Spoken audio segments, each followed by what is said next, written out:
सभी को राधे राधे। तो आज मैं एक ऐसी साधारण महिला की कहानी मैं आप सबको बता रही हूँ कि एक साधारण महिला थी जो प्रभु का नाम जब संकीर्तन खूब किया करती थी भाव प्रभु के भक्ति भाव में इतनी डूबी रहती थी कि एक दिन वो महाराज जी के संकीर्तन में गई वहाँ। तो उसके गुरु जी महाराज जी ने उसको बताया कि घर में कर्म करते करते और प्रभु का नाम जब खूब करते रहा करो।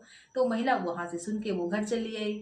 उसने जैसे महाराज जी ने कहा वो स्वयं अपने हाथों से सारे कर्म प्रभु को अर्पण करके करने लगी। खाना बनाए तो प्रभु अर्पण, काम करे घर का तो प्रभु अर्पण, साफ सफाई घर की करे तो भी प्रभु अर्पण।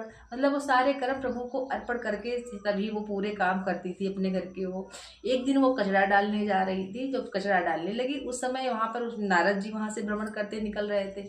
उसने कचरा डालते डालते कह दिया प्रभु अर्पण।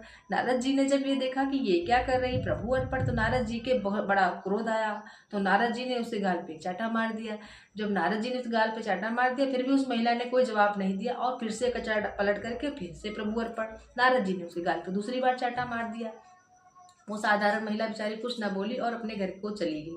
और नारद जी भ्रमण करते करते प्रभु लोक को पहुंच गए।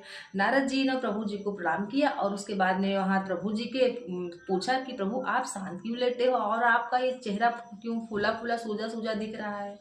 तो प्रभु जी ने मुस्कुरा के जवाब दिया कि खुद मारते और खुद हमसे पूछते हो कि ये क्या हुआ।